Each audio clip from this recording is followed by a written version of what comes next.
I have all these leadership roles in life, and as sure as I'm standing on this big stage, you know what? I better be standing on the rock of personal accountability. I'm going to tell you right now, if you're training on customer service and team building and change and selling skills, and you're not building personal accountability into the hearts and minds of everybody in this company, you are not getting full value from that other training.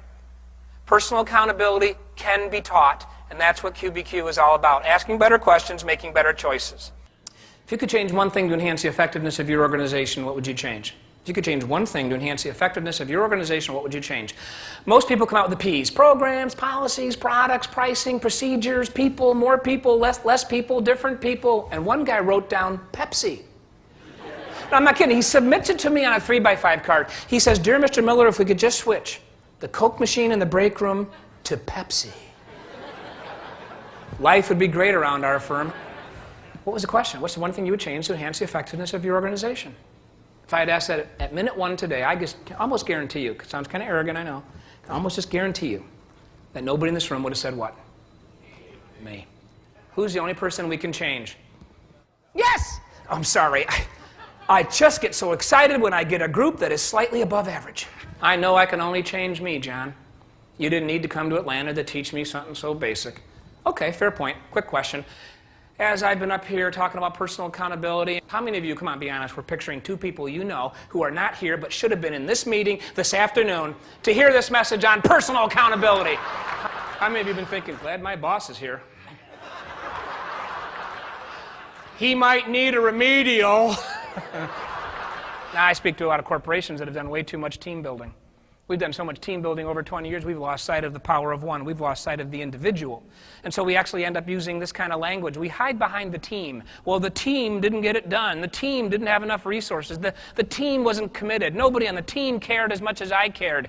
My middle name is Martyr. The team has become the excuse for things not getting done. Kim and Ken had the QBQ book. They live in Minneapolis, Minnesota. They were driving to Madison, Wisconsin, 4-hour drive, couple in their 40s, been together 20 years. They took the book with them. They decided to read it to each other in the car on accountability, chapter by chapter. Kim later told me after a half an hour it degenerated. It went like this. "Oh, honey, do I have a page for you?" "Oh, yeah, dear, have you seen page 70? Your picture's on it." What can I do to adapt to the changing world and continue to develop myself? Those are powerful questions. They denote ownership, they denote accountability, they're all about responsibility, and they are the opposite of blame, victim thinking, procrastination, and the opposite of our society today. So no longer do I say, why do we have to go through all this change? And when is someone going to train me? And I begin to say, well, what can I do to adapt to the changing world? Life's more fun that way. How can I develop myself? Because that's my job. I own it.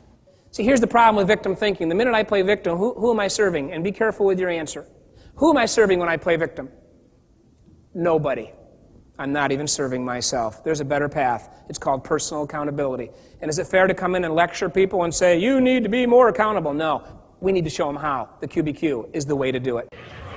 Okay, thank you.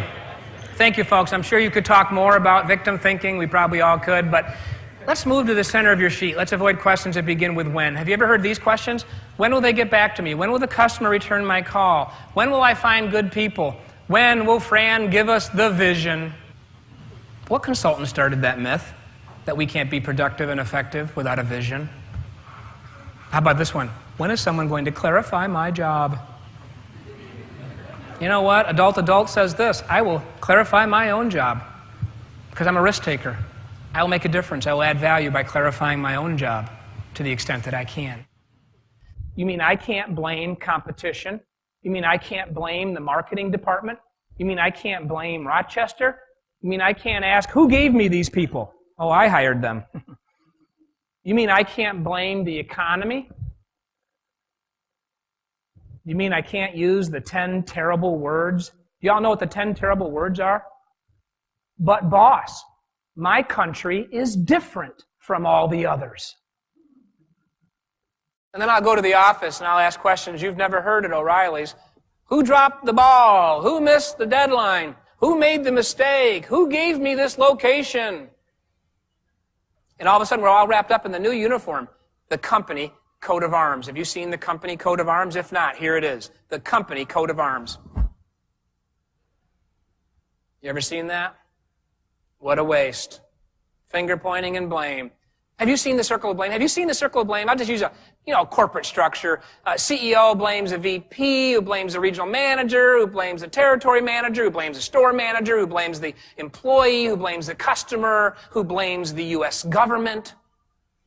The government blames the schools. Schools blame the Board of Education. Board blames the teachers. Teachers blame the parents. Parents blame the teenager. The teen blames the mom. And the mom blames the husband. And the husband looks back at the wife and says, why didn't the caramel corn go overnight? I walked in the Rock Bottom Brewery restaurant in Minneapolis on a Thursday. It was so busy, they actually gave me a stool at the bar. And I sat down, and I was waiting to be waited on. And after a few minutes, a young man runs by me carrying dirty dishes on a tray, and he stops and he looks at me and he says, sir, have you been helped? And I said, well, no, I haven't been, but I really just want salad and a roll, and I'm kind of in a hurry. Well, I can get you that, sir. What would you like to drink? I said, well, I'll have a Diet Coke. It's my favorite. And he almost looked disappointed. He said, oh, I'm sorry, sir. We only sell Pepsi products here. I said, no, thanks. I'll have water and lemon. He says, great, I'll be back. So he takes off, and I'm sitting there waiting, and a couple minutes later, he's back with the salad and the roll and the water and the lemon. Thank you. You're welcome. And this is a very key point. Very key point. I was satisfied. Suddenly, I feel the wind of enthusiasm blowing behind my back. The long arm of service shoots over my shoulder. Places right next to my plate, 20-ounce bottle of, help me out. A group in Chicago last week said, Bud Light. No, a Diet Coke. And I was just so surprised, I just muttered something like, thanks. And he takes off, and he's yelling, you're welcome. And I had one thought, hire this man now. Because I smell something marvelous in this young man. I don't smell any victim thinking. I don't smell any procrastination. I don't smell any finger pointing or blame. I don't smell anybody asking, when are we going to get the vision from the senior management team? When are they going to get us the product? All this stuff. I smell accountability. I called him over. I thought you didn't sell Coke products. He says, we don't. I said, well, where did this come from? He says, grocery store around the corner. I said, who paid for it? He said, I did, sir, just $1 out of my tip money. And then I said, how'd you have time to go get it? You've been so busy. I think you'll love his response. You ready? Okay, right? I said, how'd you have time to go get it? He goes, oh, I didn't go get it, sir. I sent my manager. Come on, right now, turn to somebody in this room and say these words, get me a Diet Coke. Wow. I came back a month later. I could not forget him. His name was Jacob Miller. I love his last name. John Miller, if you didn't know, okay? And I walked in to the restaurant, and I said, one for Jacob Miller's section, please. I want to sit wherever Jacob's serving. And the hostess says, I'm sorry, Jacob is no longer. And my mind went crazy. I started thinking these thoughts. You didn't really lose a guy with character, did you? You didn't really lose a guy who did not say, why can't the customer read the menu? He did not say, when is management going to give us the tools we need? He did not say, why are we so short-staffed? He did not say, why am I always stressed out and don't get any support? He did not say, why do we have to go through all this change and when is someone going to train me? He just looked at me and said, hey, how can I help you reach your goals, sir? What can I do to serve others? You lost a guy like that? Now, I didn't say all that to her in the lobby of the restaurant. I just thought it. Let's go back. One for Jacob Miller's section, please. And she says, I'm sorry, Jacob is no longer. And I thought all that stuff, but then I just said, oh, don't tell me you lost him. And she says, oh, no, sir, we didn't lose him. We promoted him to management. And I said, management, what a waste.